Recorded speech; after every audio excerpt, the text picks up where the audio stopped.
बचा हुआ भोजन। डॉक्टर भीमराव अंबेडकर की मां भीमाबाई की तबीयत उनके बचपन के दिनों में ज्यादा खराब रहने लगी।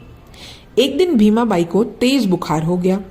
लगभग 1 महीने तक वह बुखार से पीड़ित रही। बुखार कम होने का नाम ही नहीं ले रहा था।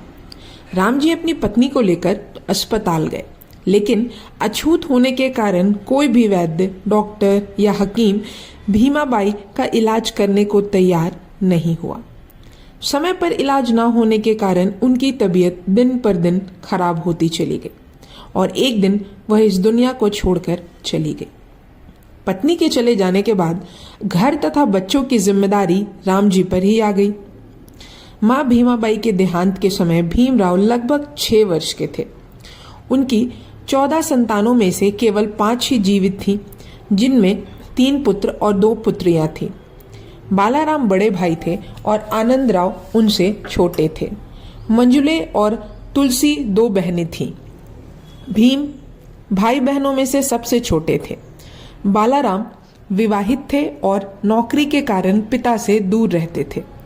मंजुला और तुलसी के विवाह भी हो चुके थे, परंतु परिवार में आकर एक एक करके वे अपने भाइयों की देखभाल किया करती थीं। उनके अतिरिक्त राम जी की बहन मीराबाई भी परिवार की देखभाल करती थी। सबसे छोटा होने के कारण भीमराव परिवार में बहुत प्रिय थे। घर परिवार तथा बच्चों की जिम्मेदारी और नौकरी करना एक साथ राम जी सकपाल के लिए बहुत मुश्किल हो गया था। वे सिर्फ रात को ही भोजन पका पाते थे और उसी में से थोड़ा भोजन बचाकर सुबह के लिए रख देते थे। परिवार के सभी लोग अगले दिन सुबह उस बचे हुए भोजन को ही खाते थे। कभी कभी भोजन कम भी पड़ जाता था। आधा पेट भोजन खाने से नन्हे भीम को दोपहर में भी भूख लग जाती थी। भूखा पेट होने की वजह से भीम दिन भर उदास रहते और जब भी उन्हें माँ की याद आती तो वह रोने लगते। माँ की ममता और माँ के साये से वंचित नन्हे भीम को उनके प्रधानाध्यापक ने सहारा दिया। पढ़ाई में अच्छा होने के कारण भीमराव प्रतिवर्ष परीक्षा में अच्छे अंक लेकर उत्तीर्ण होते थे। इसलिए स्कूल के प्रधानाध्यापक भीम को बहुत स्नेह करते थे।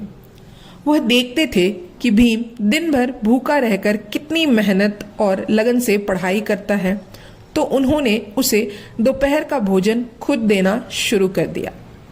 वे भीम को दाल सब्जी रोटी एक दोने में रख कर दे देते और पीने के लिए पानी अपने ही मटके का देते थे। इस तरह भीम के दिन के भोजन की समस्या का समाधान हो गया। अब भीम को रात का बासी भोजन नहीं खाना पड़ता था। भीमराव ने कठिन परिस्थितियों में भी बड़े परिश्रम और लगन के साथ प्राइमरी पाठशाला की पढ़ाई प्रथम श्रेणी में उत्तीर्ण कर ली। भीमराव अंबेडकर के दादा आंबावाड़े गांव के निवासी थे। आंबावाड़े गांव के निवासी होने के कारण उनका उपनाम अंबेडकर था। भीमराव को स्कूल में उपस्थिति दर्ज करने में भीमराव सकपाल अंबेडकर नाम बहुत लंबा होता था। इस पर भीमराव अंबेडकर के प्रधानाध्यापक ने भीम से कहा, आज से तू मेरा उपनाम अंबेडकर लिखा कर। भीम को अपने प्रधानाध्यापक की यह बात समझ में आ गई और उनका नाम भीमराव सकपाल से भीमराव अंबेडकर हो गया। तभी से हम सब उन्हें भीमराव अंबेडकर के नाम से जानते हैं। भीमाबाई की मृत्यु के पश्चात पूरा परिवार निश्चय ही अनाथ सा तो हो ही गया था। परिवार को अच्छी तरह संभालने के लिए कोई स्त्री नहीं थी। राम जी की बहन मीराबाई सारे काम काज की देखभाल नहीं कर पाती थी। आखिर सूबेदार राम जी ने जीजाबाई नाम की एक विधवा स्त्री से पुनर्विवाह कर लिया। जीजाबाई ने भीमाबाई के गहने पहनना प्रारंभ किए। भीमराव इस बात को सहन नहीं कर पाते थे। कभी कभी वह अपनी सौतेली माँ से झगड़ पड़ते थे और फिर भीमाबाई को याद करके रोने लगते। वह अपनी सौतेली माँ को माँ के रूप में कभी स्वीकार नहीं कर पाए। यह अध्याय यही खत्म होता है। धन्यवाद।